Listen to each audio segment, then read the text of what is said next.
This is a strategic plan for the United States to take over Canada. Yes, I'm being completely serious. And my lawyer told me to tell me that for reasons in this video. This is all just a thought experiment and a joke. I'm just kidding. I don't really have an attorney. But this is interesting because Trump keeps memeing that the United States should just take over Canada and make it the 51st state. So I want to go over what that would actually look like. One thing we have in our psyches is not only Americans, but I think people in the world is that borders aren't changing. But if you look at all of history up until even the last 30, 40 years, borders are always changing. And so it's actually not a far-fetched idea to believe that actually Canada itself could be a part of America or the United States. But if we were to do that, what would it look like and where would we start? Let's start off with a few things. And this is actually a strategy that you see in pretty much every country that's hungry for conquest or just wants more land. Disregarding motivations, what would we do? Well, the United States, obviously the most powerful country in the world, and still is, I think, even with competitors like China, could just invade Canada militarily, but that doesn't look good from a global media perspective and certainly not in a democracy. But there are things that we could do to, I think, incentivize parts of Canada to join America. Now, this gets interesting because that means there are non-military ways to essentially intertwine ourselves with the Canadian economy and Canadian land. Canada as a country is very interesting also in the fact that it's a loose confederation of states. Some would even argue looser than the United States, and that the process for secession, if you're a Canadian province, is actually easier than in the United States, where we actually kind of had a civil war determining if anyone could leave, and we all know how that turned out. So let's do a thought experiment. One, we need to find a Canadian province that is culturally tied to the United States, meaning it's not Quebec, where the dominant language is French. They need to speak English. They need to have some type of American ideal and American values. They need to be economically tied to the United States, whereas when they join, there's economic value for both sides, and it kind of makes sense. And then three,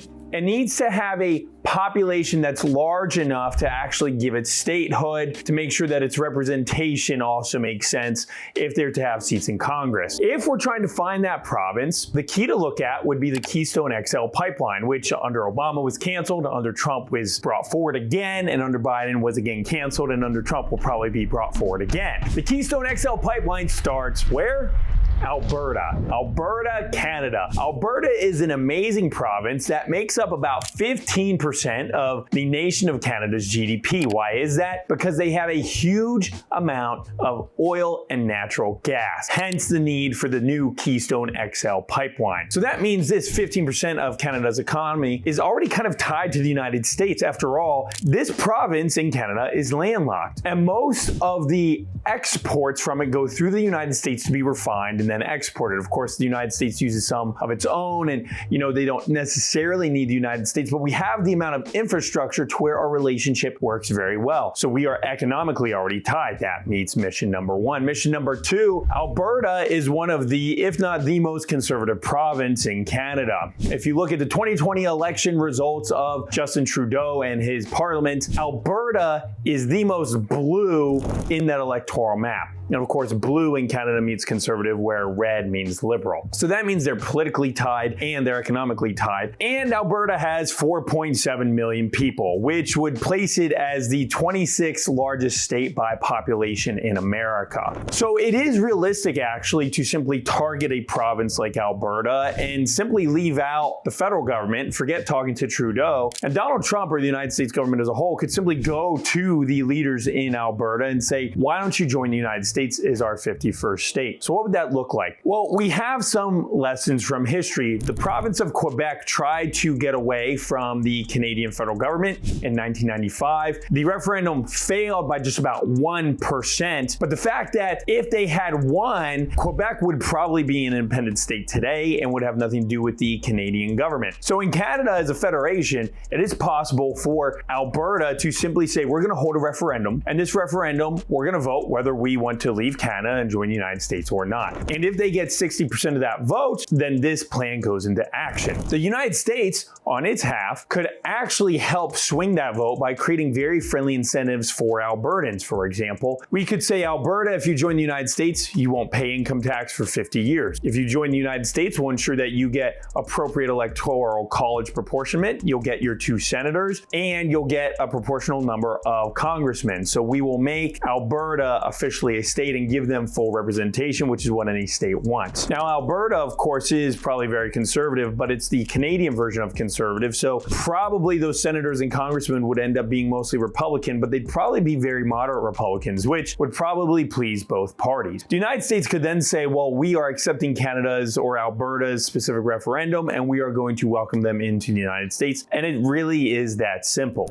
And this would essentially create the disillusionment of Canada, because Canada is a very interesting country in that most of its identity is almost based on the fact that it's just simply not the United States. But Canadians and Americans, in a lot of ways, are similar. Of course, you had America try to invade and take over or free Canada in the War of 1812, and that didn't work out so well. And so Canadians have an identity of obviously wanting to be closer to the crown and have different, aspects of their culture, specifically the French and English influence that is more prevalent there than it is here in the United States. But if just one province leaves Canada, it geographically and politically becomes divided. Alberta, for example, produces a lot for the overall Canadian economy, not just in tax revenue, but it's also dead in the middle, right? Or at least off to the side, but still a middle province. That means transportation throughout the rest of Canada without Alberta would be kind of complicated. Now, luckily, America and Canada are very friendly, and our border is very kind of loose with each other, although that might be changing, and that might be one of the reasons Trump's saying some of these things, because Trudeau said he's actually going to beef up border security. But if just one province leaves Canada, this loose federation begins to fall apart, meaning that without Alberta, other provinces might start to think, well, what is our purpose here now in this smaller, less functional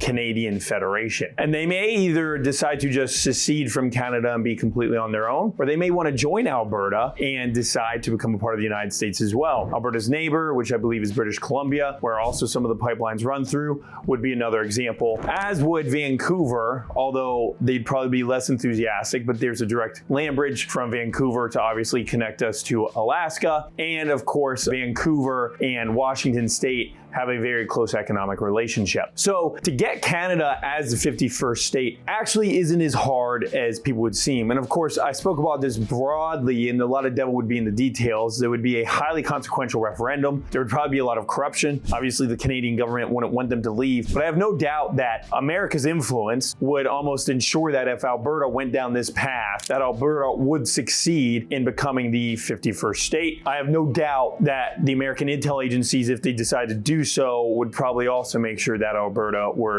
to become a 51st state. The larger picture of this, beyond just kind of the memery, is Trump's doing a few things here. One, it could be a very serious idea. Alberta is resource rich, and Trump's goal is to make America energy dominant, which we don't need Alberta for, but it would certainly help. Two, it's on negotiation with Trudeau, because if you think about it, or the Canadian government at large, if you think about it, this does a few things. One, it makes Trudeau look very weak. Already his parliament and his government are trying to call him to step down, so he's kind of forcing them to potentially have an election before he comes into office, which is fascinating, by the way, because Trump's not even in office yet, and he's making Canada's government completely fall apart. But it's also a lot of posturing.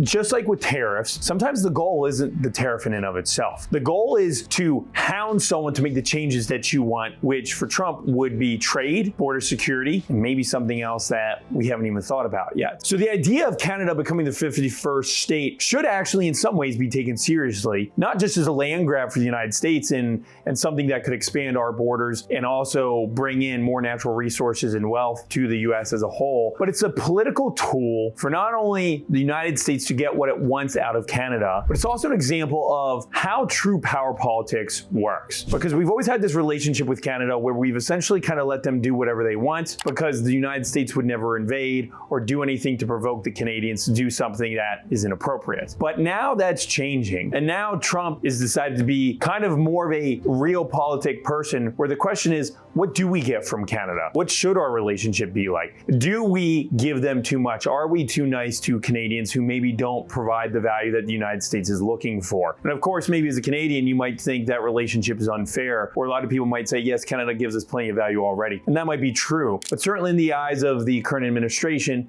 or I guess I should say the future administration, but might as well be the current administration, that might not be true. So this is a win-win for the United States because almost every outcome, whether it's causing the Trudeau government to completely falter, whether it's causing the disillusionment of the Canadian Federation and actually getting more land and more resources, or if it's just bringing Canadians to the negotiating table to get every single thing we want out of that country, it's a win-win. And this is the world turning back to reality, where the past years of negotiations that I think were unfair to the United States, where the United States was simply giving away a lot of its value to try to ensure peace, is coming to an end, where the United States is now going to ensure peace, but also not be taken for granted and not be taken advantage of any longer. So this rhetoric around the 51st state should absolutely be taken seriously, even though it is also very fun to watch.